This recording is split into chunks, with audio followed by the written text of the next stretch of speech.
दोस्तों, भारत जल्द ही दुनिया का सबसे चर्चित एयर डिफेंस सिस्टम आयरन डोम को भारत में बना सकता है। इसको लेकर भारत और इजरायली कंपनी राफेल के बीच बातचीत एडवांस स्टेज में पहुंच चुकी है। आखिर क्यों इजरायल भारत में ये डिफेंस सिस्टम बनाना चाहता है, इसके पीछे क्या कारण है, इसके बारे में आगे बात करेंगे।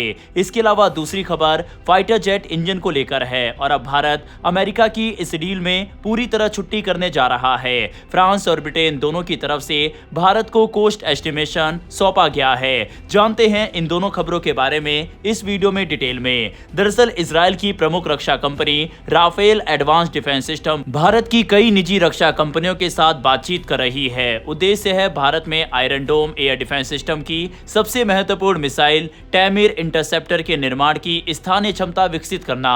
रिपोर्ट्स के अनुसार भारत में होने वाला ये उत्पादन मुख्य रूप से दो उद्देश्यों को पूरा करेगा।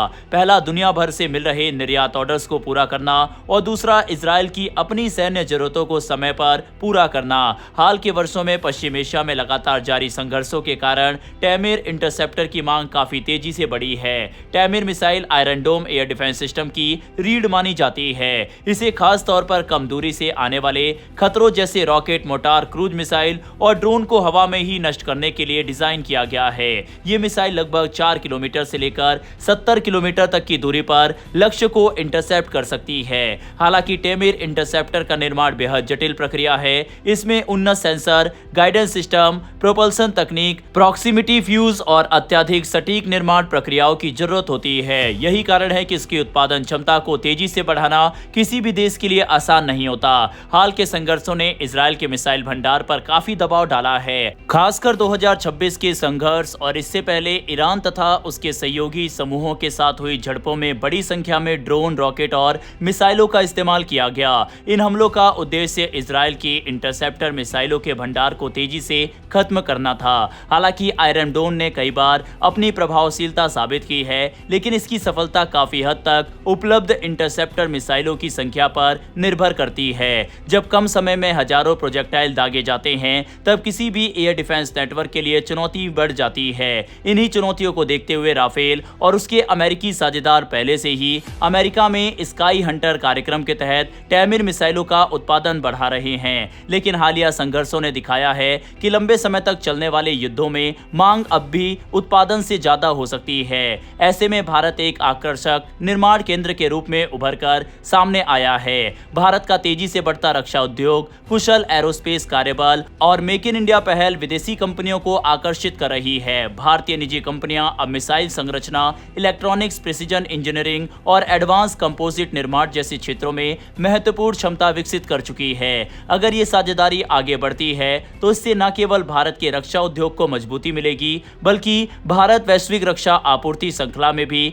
एक महत्वपूर्ण भूमिका निभा सकता है। खैर, बढ़ते हैं हमारी अगली खबर की तरफ। भारत अब अपने 5वीं पीढ़ी के स्टेल्थ फाइटर कार्यक्रम एमका यानी एडवांस मीडियम कॉम्बैट एयरक्राफ्ट के लिए एक नए और अत्याधुनिक इंजन के विकास की दिशा में तेजी से आगे बढ़ रहा है। जानकारी के अनुसार एमका मार्क 2 के लिए करीब 120 किलोन्यूटन थ्रस्ट क्षमता वाला नया टर्बोफैन इंजन विकसित किया जाएगा और इस परियोजना को भारत सरकार की मंजूरी मिलने की संभावना है। सबसे महत्वपूर्ण बात यह है कि इस इंजन कार्यक्रम की अधिकांश फंडिंग भारत सरकार करेगी। इसका मतलब यह है कि इस परियोजना से जुड़ी बौद्धिक संपदा यानी इंटेलेक्चुअल प्रॉपर्टी भारत के पास रहेगी। दूसरे शब्दों में कहें तो भविष्य में इस इंजन की तकनीक पर भारत का पूरा अधिकार होगा। रिपोर्ट्स के अनुसार फ्रांस की कंपनी साफरान और ब्रिटेन की रोल्स रॉयस दोनों ने इस इंजन के विकास के लिए लागत का अनुमान दिया है। सूत्रों के मुताबिक इस पूरे कार्यक्रम की लागत 5 अरब डॉलर से अधिक हो सकती है। ये भारतीय इतिहास के सबसे बड़े स्वदेशी एरो इंजन विकास कार्यक्रमों में से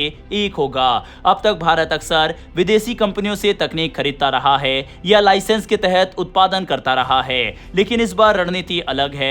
भारत केवल इंजन खरीदना नहीं चाहता, बल्कि एक ऐसा स्वदेशी इंजन इकोसिस्टम तैयार करना चाहता है जो भविष्य के लड़ाकू विमानों और अन्य उन्नत एरोस्पेस कार्यक्रमों का आधार बन सके। योजना के अनुसार इंजन की डिजाइन, प्रोटोटाइप, निर्माण और परीक्षण से जुड़ा बड़ा हिस्सा भारत में ही स्थापित किया जाएगा। इससे देश में मजबूत औद्योगिक और तकनीकी आधार तैयार होगा जो भविष्य की परियोजनाओं में भी काम आएगा। अगर सब कुछ योजना के अनुसार आगे बढ़ता है तो इस इंजन की शुरुआती फ्लाइंग टेस्ट मॉडल वर्ष 2032 तक तैयार हो सकते हैं। इसके बाद उड़ान परीक्षण शुरू होंगे और वर्ष 2035 तक इसका उत्पादन शुरू होने की उम्मीद है। यही वह समय होगा जब एमका मार्क II भारतीय वायुसेना में शामिल होना शुरू हो सकता है। यह नया इंजन लगभग 120 किलोन्यूटन का थ्रस्ट पैदा करेगा, जो किसी 5वीं पीढ़ी के स्टेल्थ फाइटर के लिए बेहद महत्वपूर्ण माना जाता है। इससे विमान को सुपर क्रूज क्षमता, बेहतर गतिशीलता और अधिक हथियार ले जाने की क्षमता मिलेगी। हालांकि आधुनिक फाइटर इंजन बनाना दुनिया की सबसे जटिल तकनीकी चुनौतियों में से एक है। इसके लिए अत्याधुनिक धातु विज्ञान, single crystal turbine blade, digital engine control system और उच्च तापमान पर काम करने वाले निर्माण तकनीकों की आवश्यकता होती है। यही कारण है कि इस परियोजना में भारतीय अनुसंधान संस्थानों, घरेलू उद्योगों और चुने गए विदेशी साझेदार के बीच व्यापक सहयोग देखने को मिल सकता है। लेकिन इस बार लक्ष्य स्पष्ट है, तकनीक भारत में आए और उसका स्वामित्व भी भारत के पास ही रहे। बहरहाल दोस्तों, अमेरिका को इस डील से दूर रखकर क्या भारत सही कर रहा है या नहीं, इस पर अपनी राय कमेंट बॉक्स में लिखकर बताइएगा। साथ ही डिफेंस से जुड़ी ऐसी वीडियो देखना अगर आपको पसंद है तो आप नीचे दिए गए सब्सक्राइब बटन को प्रेस कर बेल आइकन को दबा लें, जिससे हमारी डेली ऐसी वीडियो आप तक सबसे पहले पहुंच सके। फिर मिलेंगे ऐसी एक नई वीडियो के साथ। धन्यवाद। जय हिंद, जय भारत।